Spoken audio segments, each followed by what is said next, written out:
Hello everyone, this is Dr. Jyoti Rama. I welcome you all on behalf of Integra Ventures.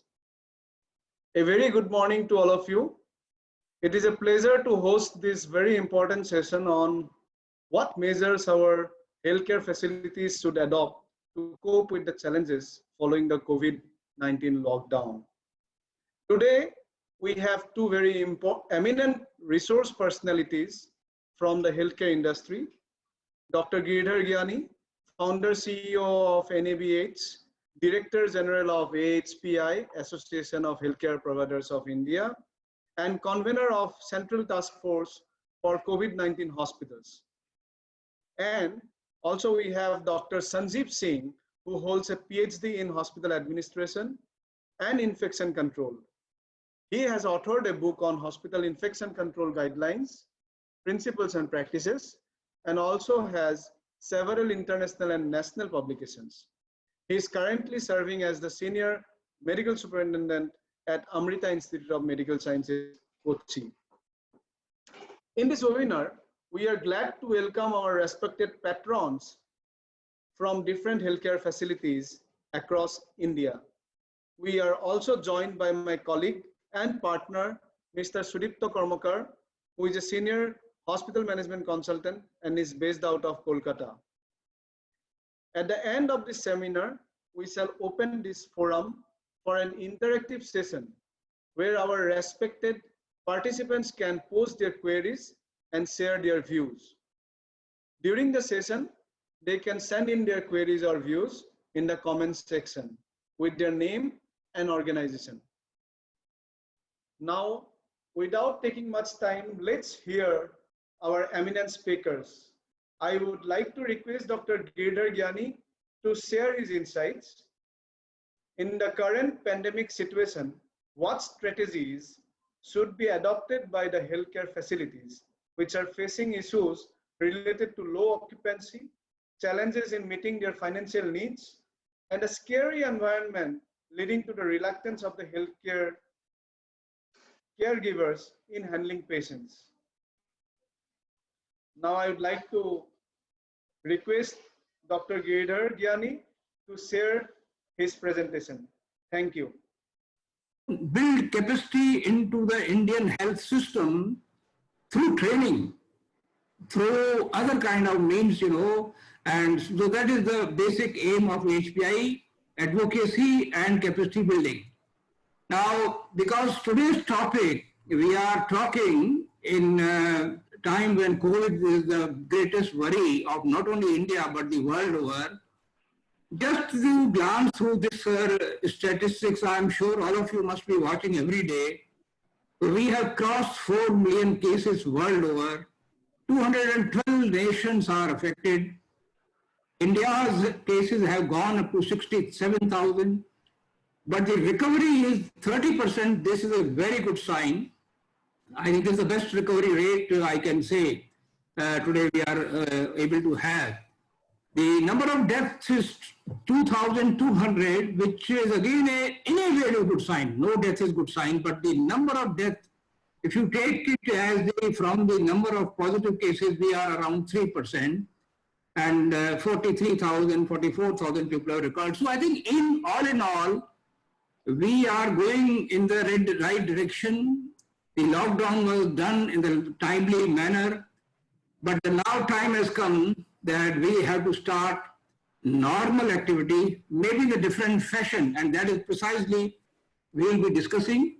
And Dr. Sanjeev Singh, who will be following me, will be specifically talking on our document which we have released very recently, that how the hospital should be functioning during the COVID time, and in case because of any other reason, if the hospital has to be closed for a day or two, how should you resume the activities? And that is very comprehensive document has been released. It is available to all members of the HPI and available on our website. So that actually precisely Sanjeev Singh will be talking. Now, let us show you, because today's webinar has got two parts. So I am covering the first part, that how the hospitals are going to deal with this COVID era. and how the hospitals have been affected.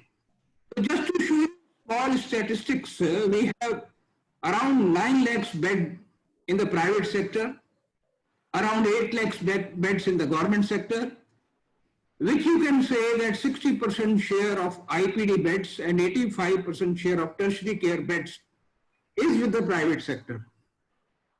This statistic down the line is not very authentic, but we have the members list, with us, and we know that beyond 100 beds, we have nearly 3,000 hospitals in the country. Between 30 to 100, we have around 25,000, and the large number, which is 40,000, is for those hospitals which are having bed size of 30 and below. So this is, I think, a very important way. Many of you may not be really aware about it, that this is the kind of scenario India has. My slides are visible? Yes, sir. Yeah. Now, this is the very important point which all of us are worried. Pretty worried about the COVID era, but we are also aware that even pre-COVID era, the healthcare industry was very severely financially constrained. Average EBITDA was reported to be 13% in the month of January and February, which is before the COVID. This we have been seeing now, the manpower cost has gone up. Those were the days when we used to have 35% of the operational budget as the manpower cost, including the doctors. Today, I think most of my friends running hospitals are telling me that manpower cost has almost touching 50%. So the data which we have done, the average is 45%, including 25% cost for the doctors.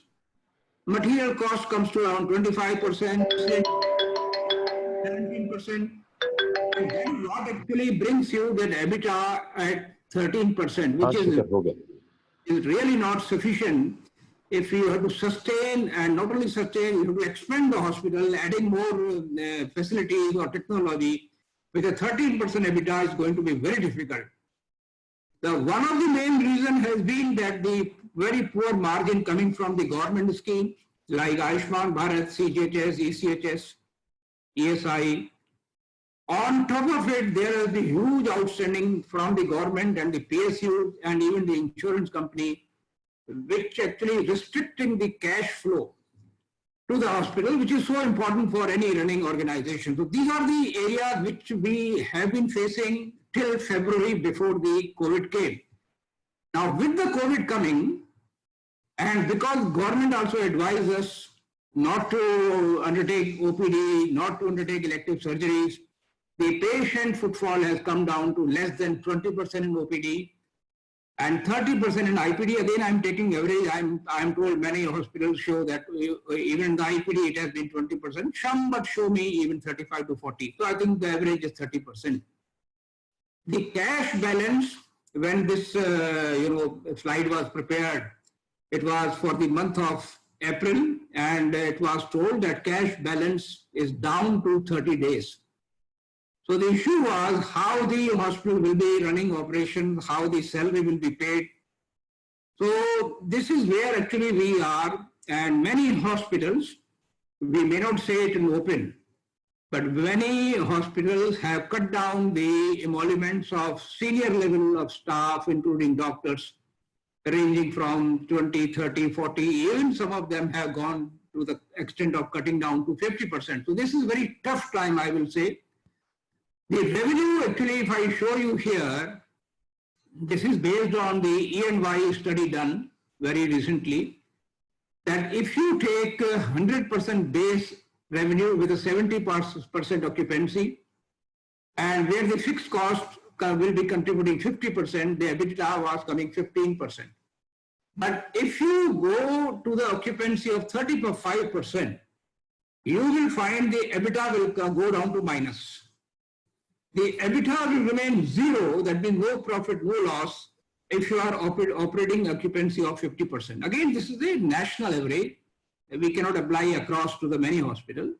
But the worry is that with 5% occupancy, if it is going to continue little longer, then we are afraid that industry will show negative EBITDA in time to come. Now, the issue is how we are going to face this situation, because we know from the experts, this is a virus not going to go down. It may continue, I don't know how long. So we have to now live with the COVID virus, and we have to learn how do we do the business in time to come, how do we lead our social life in time to come. So this is the time which I have been saying that the hospital leadership, this is my own personal opinion with the experience of dealing with all of you for so many years now, that the hospital leadership was normally very easygoing till recently. But this is the time now that you have to really exhibit that kind of leadership. You will have to create empowered team in the hospital. You have to really motivate them. So far you might not have been doing any motivation because things have been working mechanically without any obstruction. But now it will not happen. There will be a lot of stress, a lot of fear among the doctors, nurses, among the patient, revenue going down. So I don't know how are we going to keep the teams together. So you will really need innovative method of showing your leadership, and that is where the HR best practices will also come into play.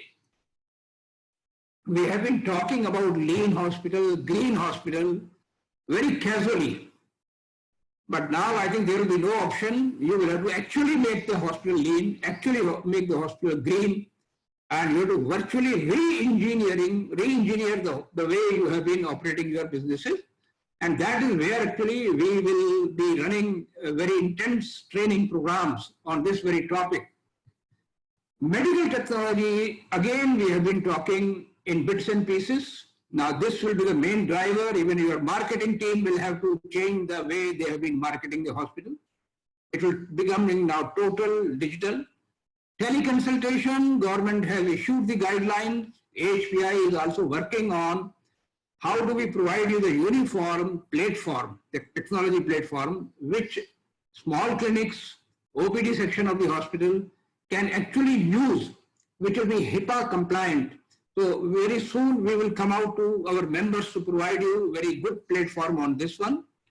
Wearable and remote monitoring sensors also will become very popular, and it is the time that hospitals start getting into this area. And I will also suggest that at least the major hospital, 100 bed and above, they should set up their home health verticals. You may have tie-up with somebody, but you in the hospital itself, there should be vertical where patient can be advised, they can consult, because home health also will become now a dominant player in time to come. In infection prevention and control, those of you who have NABH accreditation, I am sure you are all practicing that, but now this will become absolutely key, whether you are accredited or not accredited. The infection prevention and control will have to be kept in place. Sanjeev Singh, I think, will talk in detail about it. PP donning also will become a norm, maybe uncomfortable, but this is the way we will have to do it. Unfortunately, the cost of care, we are already under the financial constraint, but the cost of care is going to go up by 25 to 30% in the present circumstances. And similarly, the inventory also will go up. The credentialing and privileging framework for the healthcare workforce is going to become the key. Now is the time that government comes out, establishes the Allied Healthcare Council. Role of healthcare sector skill council also will become important, because at this point of time, everybody will be asking question on allied healthcare worker. How are they qualified? Are they competent? Are they privileged actually? And that is where again, I think the role of training will become important, that how it generates the confidence in building the competency among the healthcare workers.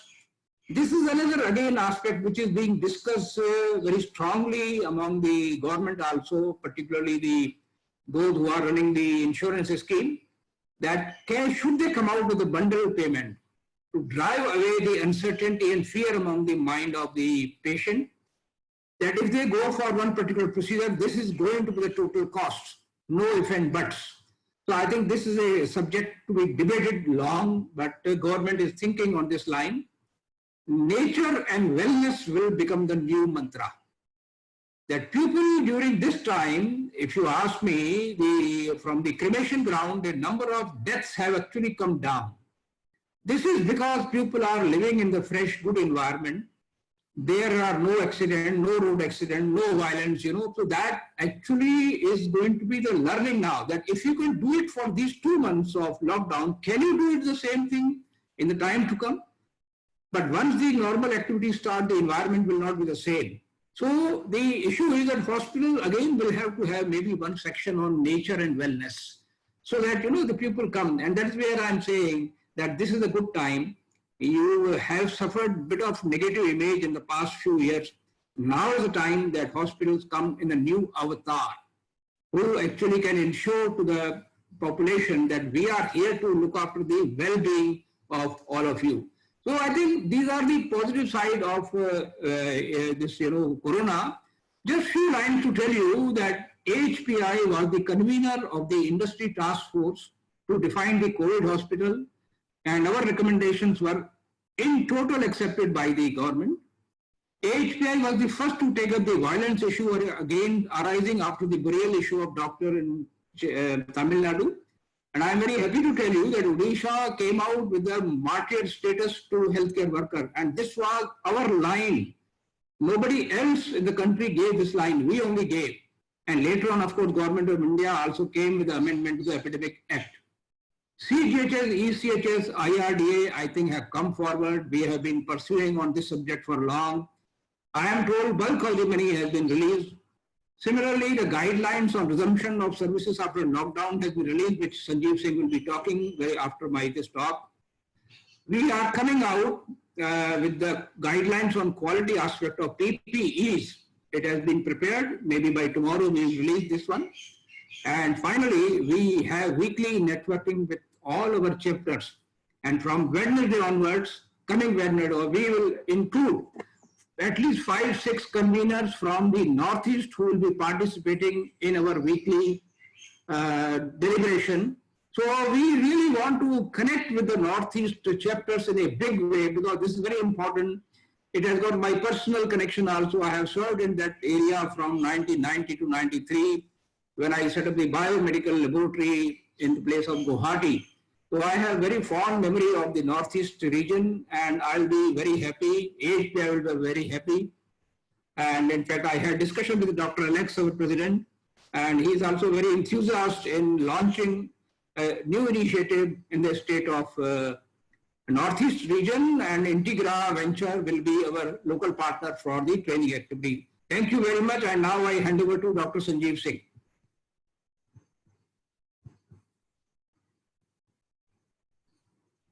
Thank you, Dr. Giridhar sir, for your insightful talk. Most of the hospital operators are facing an uncertain situation of how to get back to normalcy, like pre-COVID stage.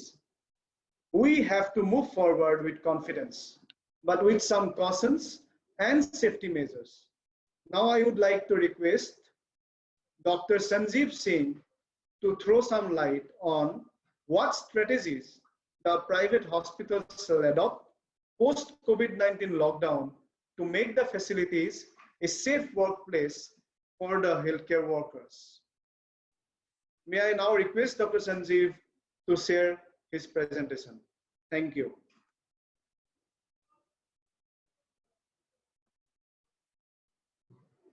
You are able to see my screen?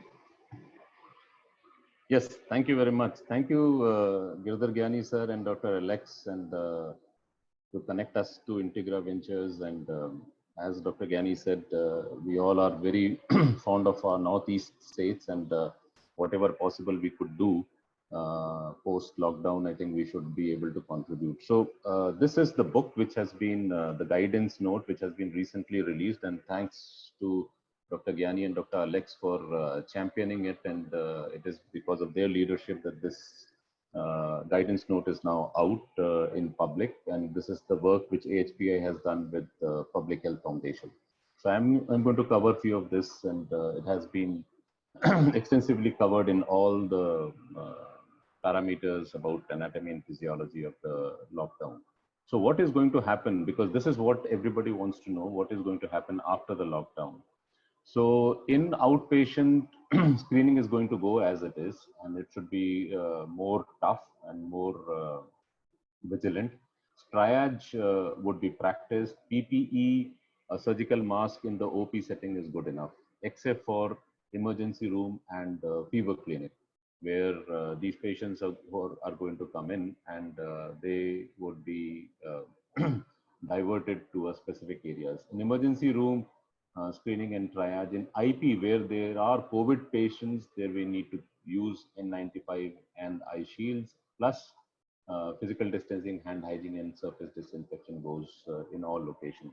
In isolation wards where we admit, but I would like to give a disclaimer here that do all COVID patients goes to airborne isolation? Answer is no. But if you are doing any aerosol generating procedure and the patient goes into isolation, wear all PPE and maintain physical distancing. ICUs where the COVID positives are there, or even if there is a suspect, again, do whatever is been recommended. Aerosol generating procedure is the buzzword, and this is where we need to be extremely cautious and wear N95 plus eye shield and do all other infection prevention measures. But special attention, if you have daycare facilities and if you have other areas, special attention needs to be given to all these areas, because here the immunity could be low, and then there are lots of myths which we are going to talk about. Dr. Gyani has very lucidly mentioned about all this, and this is again extremely important. I'm not going to go into detail, but what is important is that incubation rate still, there are so many areas where there's so many messages saying that the incubation rate has shifted, and because the government has issued a recent guidelines of discharge policy, that doesn't mean that incubation period has changed. It still remains the same, and despite the fact that the new discharge policy has come in. I just wanted to highlight this because if you're running a clinic, dry cough is important, shortness of breath is important, and loss of taste and loss of smell is important. Rest all you would have already seen while you have been seeing this COVID related clinical management. Now, if you look at the Government of India, Ministry of Health and Family Welfare guidelines, category A, B1, mild and moderate, which you are going to see 95% of the cases, we need to stick to symptomatic care, and that is important. Don't treat unnecessarily, because that is not advised. In B2, which is moderate, you can give prophylaxis. In category C, which is severe, then you may add a lot of other pharmaceutical help, because that would be required. What is important and as a lab parameter is neutrophil lymphocyte ratio, NLR ratio. If it is 3.3, it is very significant for COVID. So keep watch on this. Other than that, everything reduces: lymphopenia, leukopenia, and eosinopenia. Prophylaxis, as has been recommended by ICMR, though there is a lot of debate, but we'll stick to what the Government of India has recommended. Asymptomatic healthcare workers and household contacts will be given hydroxychloroquine as prophylaxis, and 400 milligram day one, and then rest would be once in a week till 7 weeks. If the patient gets critical, there is a position statement of Indian Society of Critical Care. Watch for 3 things: respiratory rate, saturation, and Q-SOFA score. On that basis, calculate the PF ratio. And if PF ratio is 150, more than 150 non-invasive, less than 150 invasive, and you need to give the dual anti-virals and H1N1, since it has been there endemic, give oseltamivir. Dr. Gyani mentioned about these, and this is very, very good data points. Mortality rate has been low. So even if we say that India has not tested enough, the kits were not there, and see, the moment they have started testing, it has gone up. Mortality has been one of those key factors. And apart from mortality, the fatality rate and the infection fatality rate also has been the key factors where possibly the lockdown and the infection control practices have really helped. This is all important for us in all our practices. Metal, glass, ceramics, paper, food, plastics, all of it will have viruses there, and that is why we need to drive on to the point that hand hygiene and surface disinfection is important, because in many areas it is up to 5 days, and that is where we need to keep driving this point of surface disinfection. When the patient comes in, you need to triage. So there needs to be a physical distancing as well as a barrier, if it could be there, when the patient comes for the registration, and then they come into various areas. A 1 meter of distance at the waiting area in your OPD would be ideal. And we need to do it. We need to practice it. We need to drive down this fact to all the public who comes in when we open post lockdown. If there are no COVID symptoms, they go to every area of the hospital. Absolutely no problem. But if they have COVID symptoms, get their surgical mask done, maintain appropriate distance, and be extremely vigilant. Those high touch surfaces needs to be disinfected. So the triage which the ICMR has recommended is fever plus one more. So just fever, because there is a lot of questions that I have fever for 4 or 5 days, I may have COVID. And that's not true, because fever with one of those respiratory symptoms is important, which could be dry cough and softness of breath. If you do that, if you have triage these patients, give them a face mask, and then you need to get to a detailed history. Now, maybe the travel and other histories may not be possible, but history of contact with the patients who are positive, and if you're coming from a containment and a red zone, that would be important. So there are two more things which are important, which ICMR has included is influenza-like illness and SARI. So those will come into a triage and gets into a fever clinic, and rest of them can go to respective areas. Since there was no diagram, I have drawn it myself.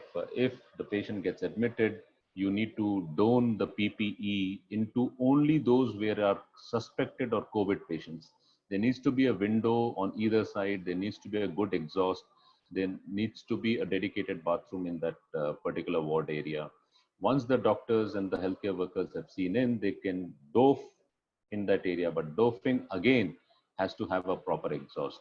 And then they need to shower themselves. And that is why I'm stressing is because both donning and doffing is happening, but the shower is not present in those locations where you are admitting the patient. And that is where it is key. No visitors and dedicated biomedical equipments. What we need to do with the healthcare workers who comes in, healthcare worker needs to be tested on with the temperature testing every day. They also need to declare their symptoms, and I think we should create that. Dr. Gyani mentioned about that leadership.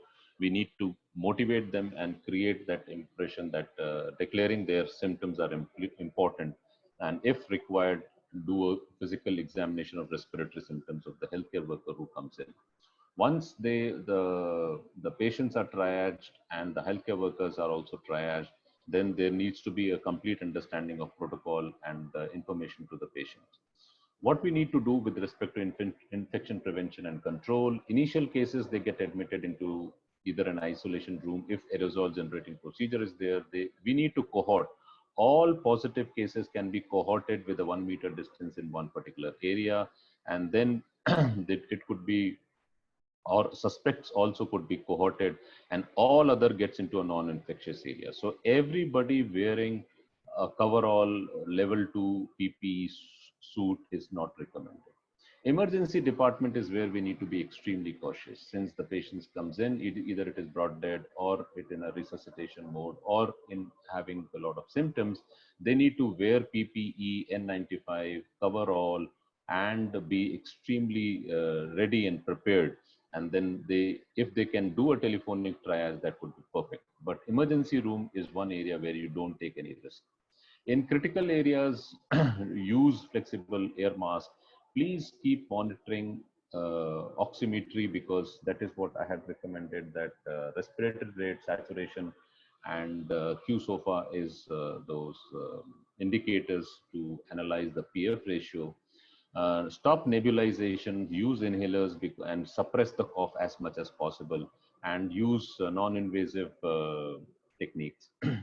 In critical care area, do a rapid sequencing intubation, fast sedation, fast paralysis, and right now there should not be any teaching of intubation and extubation. All those who are fantastic, good, experienced anesthetists should do this procedure in the OR.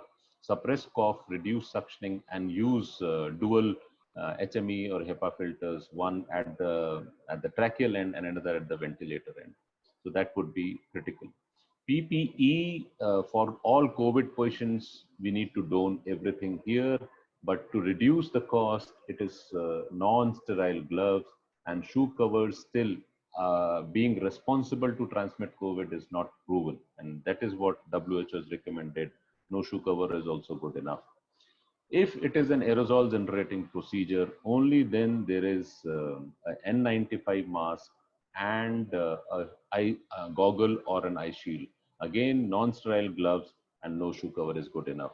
But what is key is maintaining air change of the room as 6 to 12 would be very, very key. In the laboratory, since all these samples, respiratory samples goes into the laboratory, class 2 biological safety cabinet has to be there. You cannot test it if the class 2 BSc is not available, and treat every respiratory samples as COVID until proven otherwise, and take appropriate precautions. There is a lot of questions which are asked, can N95 be reused? And answer is yes.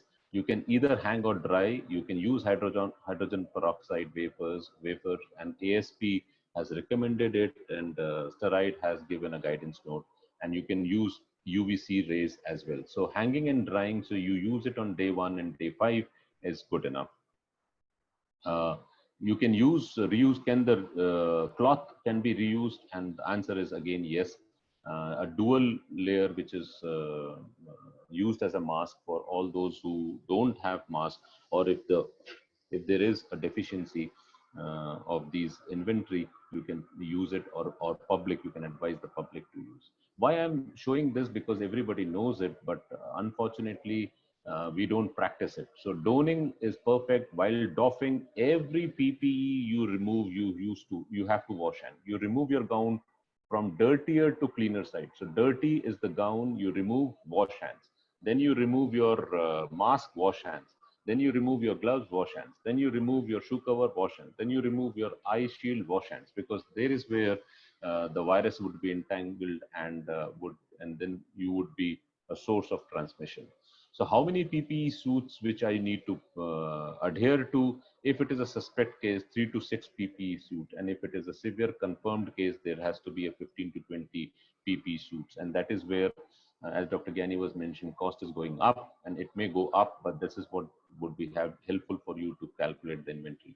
Now, ISHRAE has come with guidelines on air conditioning, and a very plain and simple answer to the question is air conditioning and air handling are two different things. What we are talking about, air handling and 6 to 12 air changes is important. So a very good exhaust is critical to these area. If you don't have air conditioning, a good open window and open door is good enough, because that gives you a 37 air changes, and what we require is 6 to 12. So if you don't have air conditioning, open windows, open doors are also good enough.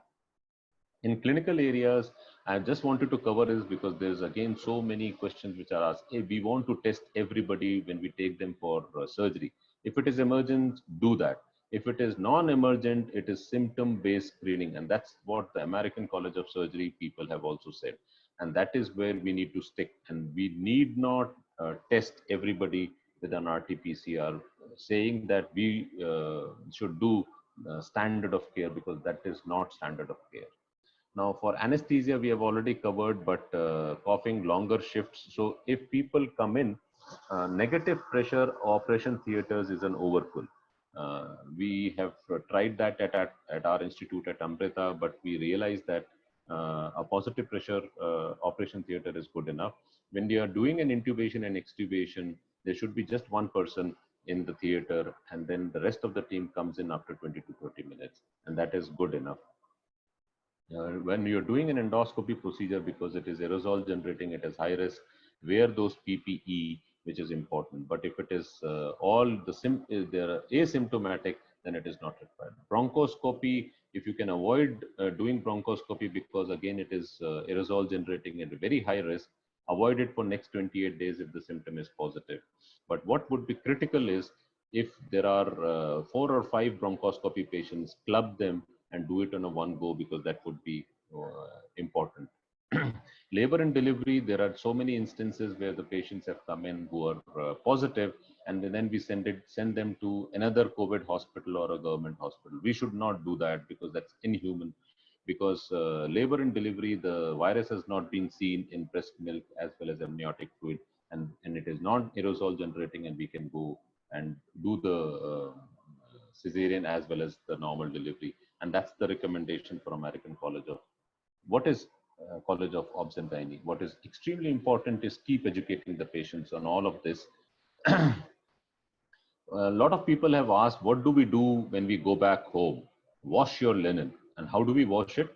A 60 to 90 degree of warm temperature with detergent, and if possible, soaking in 0.50% of chlorine for contact time of 30 minutes is good enough. And that's the WHO and CDC recommendation. So when you go back home after being in a healthcare facility, this is what you need to do. Biomedical waste management, very easy. Everything goes into yellow, everything into yellow. And that's the pollution board recommendation, except for face shields and goggles, because the plastics, and that goes into red bin or could be reused. Discharge policy has changed yesterday, and it is no longer test based, it is symptom based, and that is what we need to recommend now. So thank you very much for giving me the opportunity, Dr. Gyani and Dr. Alex, and over to you to the questions, and please reach out if you need any help. Thank you very much. Hello.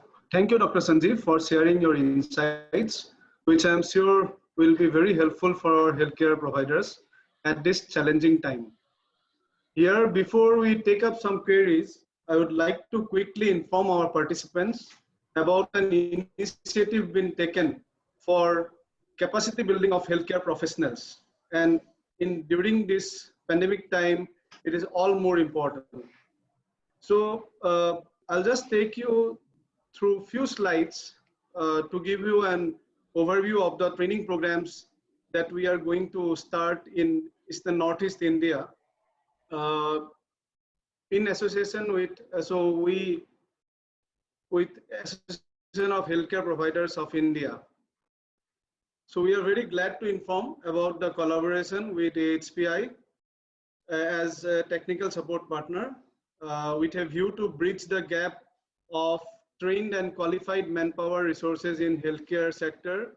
Integra Ventures, with a view to bridge the gap of trained and qualified manpower resources in healthcare sector, Integra Ventures is collaborating with HPI India to conduct few courses which will be beneficial for the healthcare workers as well as healthcare organizations.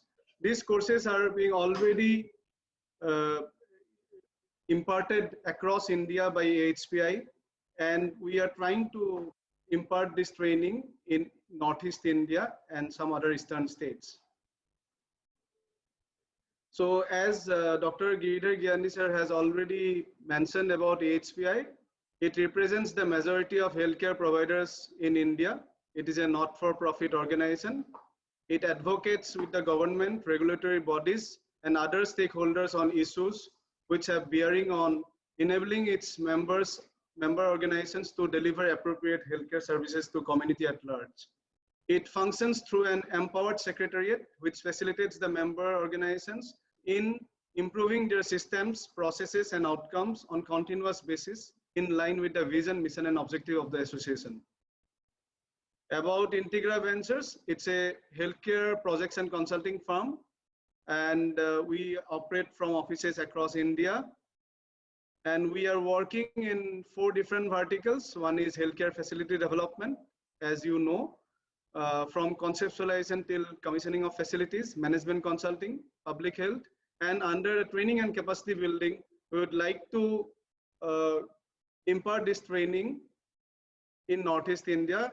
Certified healthcare quality practitioners, infection prevention and control nurse, infection control protocol, national patient safety framework, clinical governance and audit, clinical audit, communication in healthcare, healthcare management executive certification, and certificate course in biomedical equipment repair and maintenance. These are short-term courses, and each batch size is of around 25 to 30. And we will be shortly sending the details of these courses to all our patron organizations. Thank you very much for your attention. Now, I would request all the participants, you can raise your hand and you can ask your queries so that our resource person can respond to yours. A healthcare organization, yes, in a remote area, as in Northeast, which is there are no metro cities, there is a major problem we are facing is the supply management.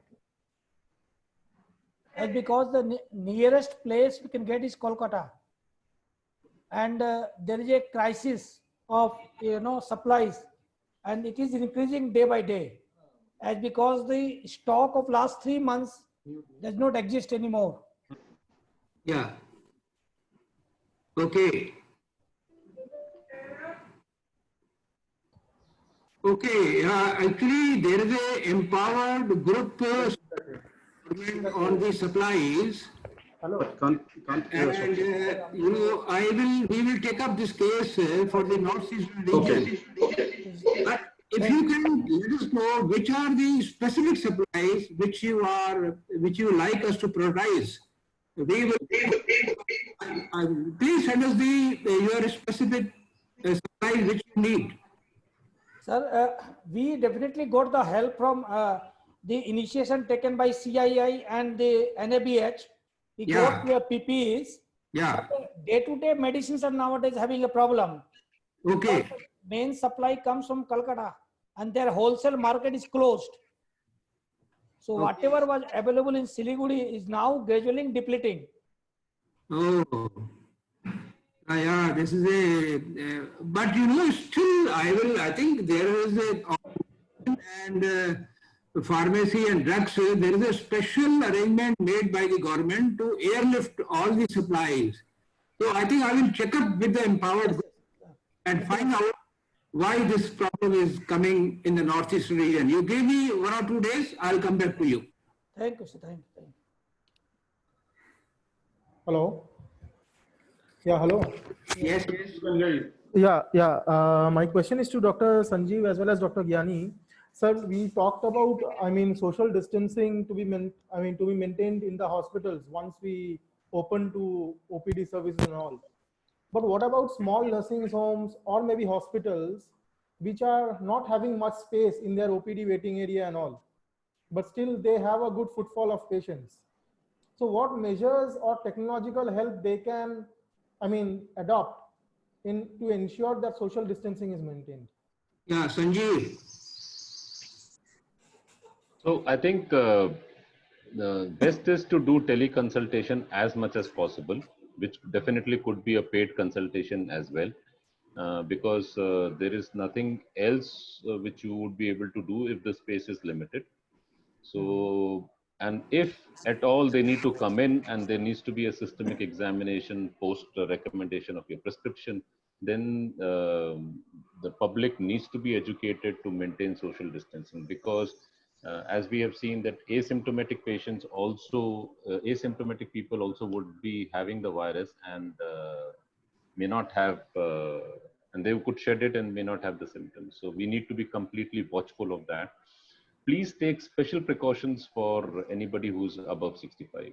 So telehealth is the only immediate solution which could be offered. Dr. Gyani, would you like to comment anything else? Yeah. Telehealth, as I mentioned in my talk, Ministry of Health has already, issued the guideline paper so that people, many people were raising the medical legal cases, issues.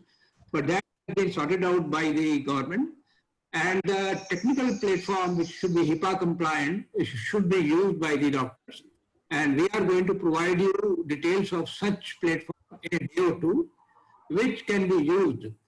Really, I think as Dr. Sanjeev is saying, we have covered in our document, all the social distancing is required. I have seen in Delhi, they have started and they are keeping, the chairs at the distance of 1.5 meter outside their clinics, almost on the road. So I think certain innovative things, what we call jugaad in our India, will have to be practiced by the small clinics. Okay. Thank you, sir. Another question that is regarding home health care. I mean, we see like most of the cases, I mean, as per ICMR or maybe government, like most of the cases are asymptomatic in India, right? Now, post-COVID, I mean, post-lockdown, once people are saying ki home health care we need to focus on. Now, do we necessarily then need to like test all our health workers in the hospital who might be going to other people's home in terms of, I mean, COVID tests and all needs to be done for them, because asymptomatic, if people is going out to patients at home, they may also get infected without being knowing to, I mean, whether you are positive or negative.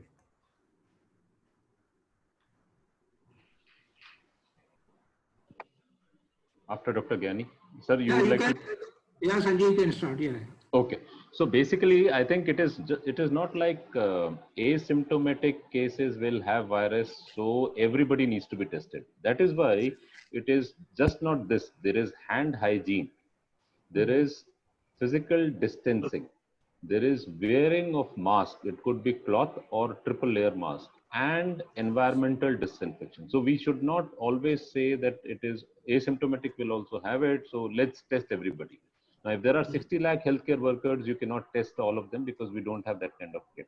And it is not required. No country is doing it. So leave the LMIC like us, even Italy and US, who were deeply affected, has not done it. So let's not forget, important point is we are wearing masks, we are covering ourselves, there is social distancing, we are washing hands, and we are disinfecting all the surfaces. So it is not that asymptomatic will, once you go, everybody has a virus and they will immediately infect you and we need to test. Okay. Would like to add anything else, sir? I think that's good enough, because I think this fear element has been generated a little beyond what is required. I think if you are maintaining these three things, I think you should not be worried about it. Yes. Okay. Sir, what can we do to, I mean, when you talked about this fear element, I mean, mental health also has come into play during this lockdown. I mean, what action can we take, especially for old age people or maybe below 50 people, I mean, age group, to abolish this, I mean, fear crisis? You see, first you have to eliminate the fear element among your healthcare workers. It starts from there. And that is where I was telling you the teamwork and leadership is important. You have number one, sound SOPs, for which we have raised the document. Adopt that into your hospital, create the SOPs.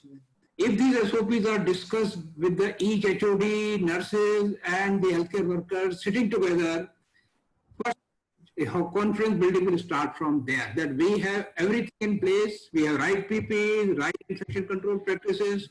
So that communication between all the healthcare worker is the starting of the elimination of the fear, which we are many times doing it. Once you do that, then it reflects onto the patient. Patient, in any case, is coming to you because he is sick. Yeah. So he doesn't have that much fear.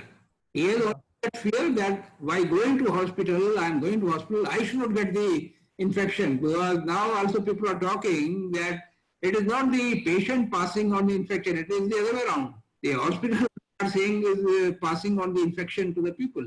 So this building of confidence comes from the hospital first. Sir, if you can just throw another, I mean, light on another issue, we are seeing like whenever 1 or 2, 3 healthcare workers of any hospital is being infected due to some patient or maybe through other sources, we are seeing the hospital is being locked down. I mean, be shut down. So That is what we have covered. That is what we have covered in the document which I was referring, which Sanjeev is the co-author of that document. And yeah, just cover very briefly about this. okay, yeah,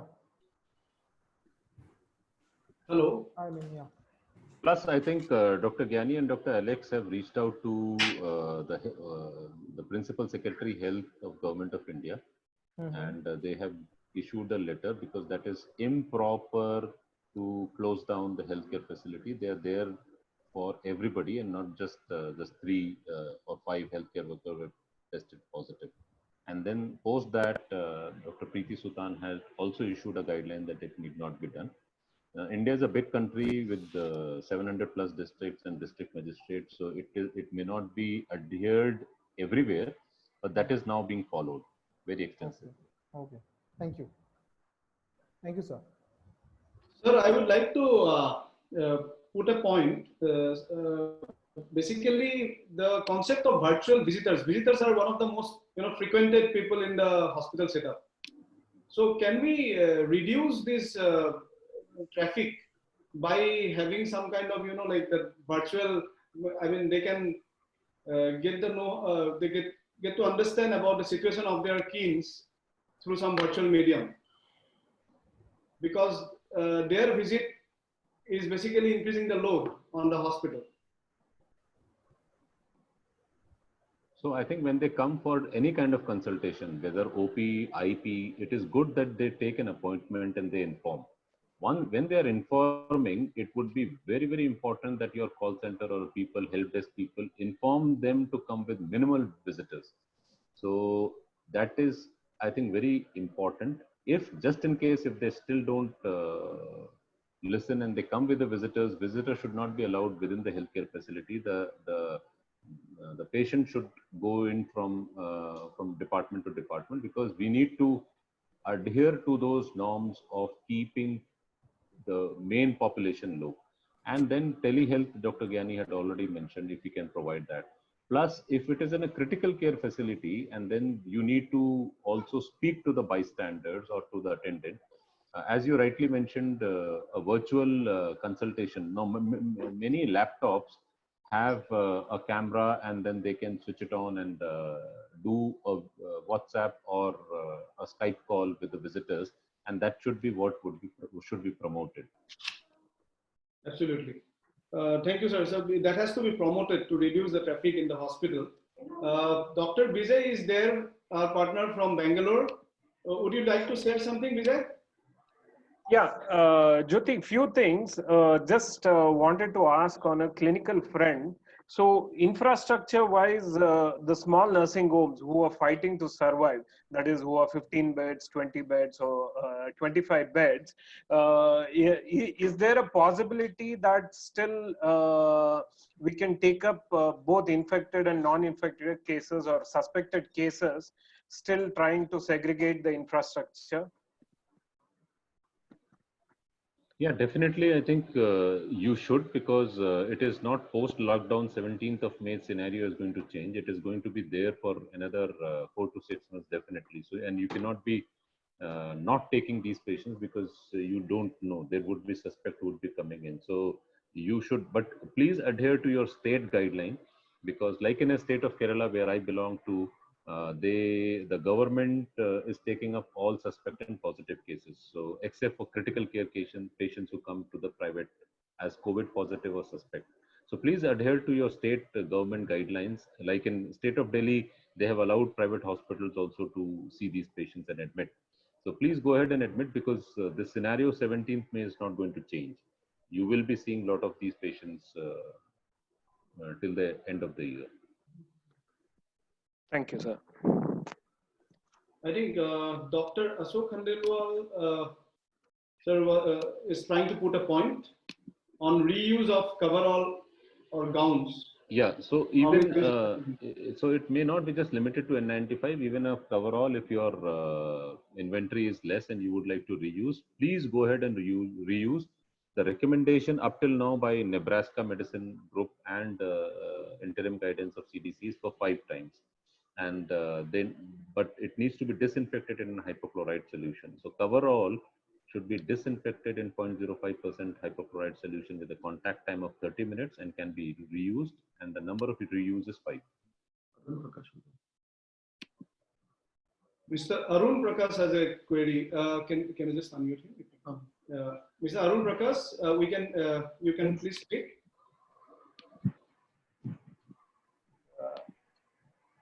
Actually, my query is what we will do actually being a healthcare worker, what we will do right now. Actually, I am working in a multi-specialty hospital right now.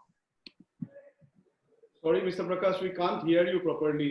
Can you tell me the organization from where you are and give it louder? We cannot hear you. Actually, my query is what will take the precautions being a healthcare worker right now. So I am doing a job in a multi-specialty hospital. Hello. As a healthcare worker, what precautions to be taken? Dr. Sanjeev has already. Yeah, so I think it is the same: hand hygiene, physical distancing, wearing your surgical mask, and disinfecting your surfaces, because the virus stays in the surface for 2 to 5 days. Okay. Okay, sir. Mr. Rohit Upadhyay, who is the hospital superintendent from Marwari Hospitals, Guwahati, I think he has some point to make. Mr. Rohit, please go ahead.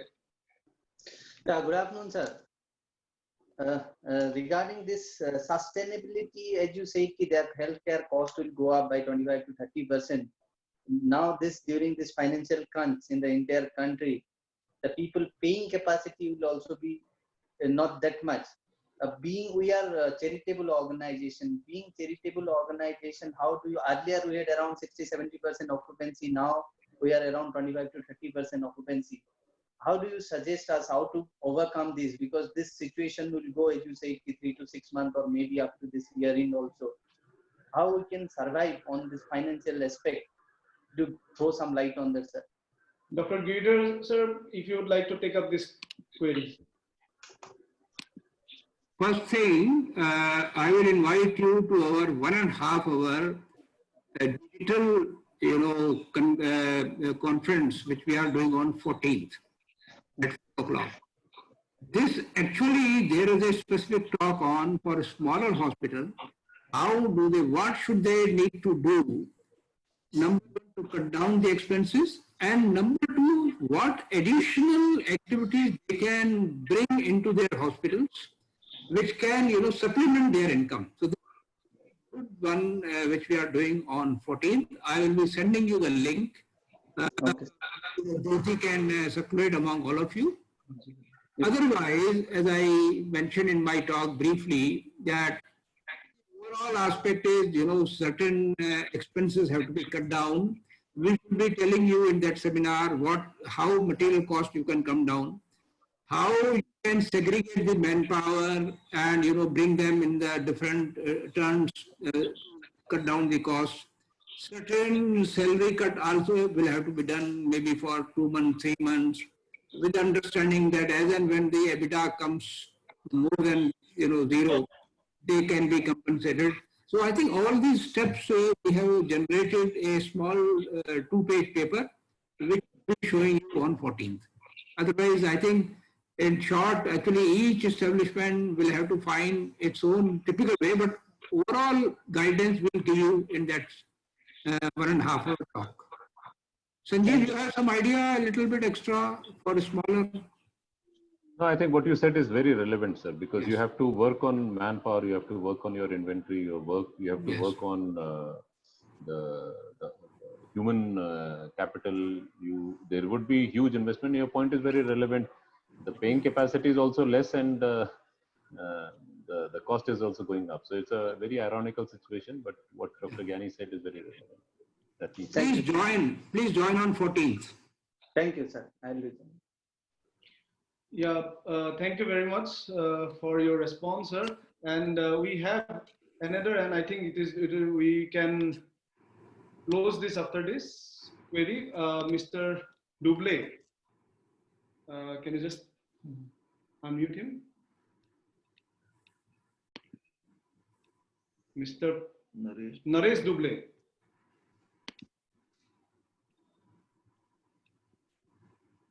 Yeah, we have unmuted you, Mr. Naresh. This my question. Thank you so much. My question is to both Giridhar sir and Dr. Sanjeev Singh sir. The hospital-acquired infection and the quality of infrastructure which we have across the country, with the COVID situation coming in, how do you think that is changing, or what measures need to be taken? You know, you mentioned about positive changes, pressure to be maintained in OTs versus frequent changing of air quality. There are role to be played by all the materials which get selected. And, so I work for a company,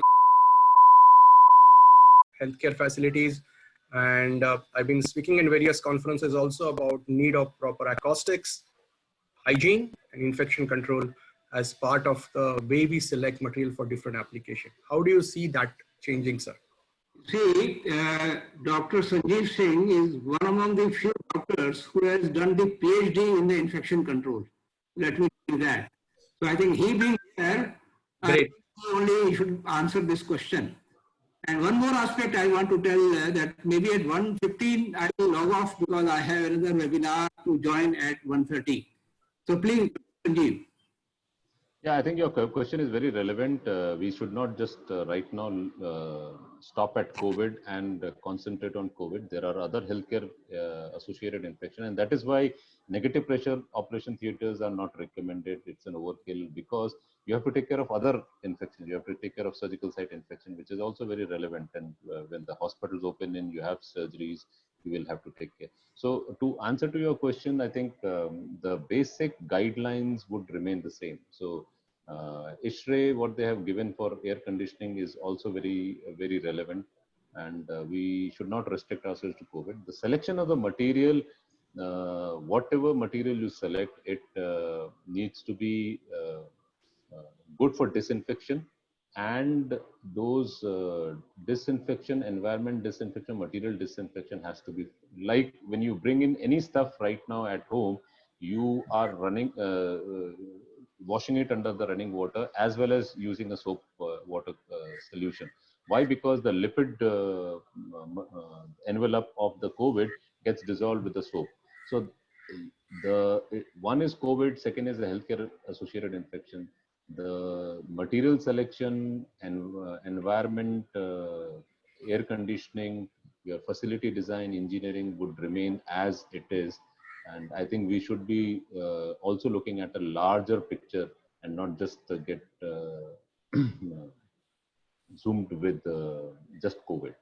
So anyway, I think to begin with, I am very happy that the Northeast region has been, this organization has done something for the Northeast region. And I think the first seminar itself was very relevant. And I am sure, that with the expertise of Dr. Sanjeev Singh, most of our doctor friends have learned how to deal with this situation. We will do not only more webinar of this kind for Northeast, but even training programs. So we look forward to working in this region in a very effective manner in time to come. As I told you, I have a webinar to join for the Asian countries in another 10 minutes time.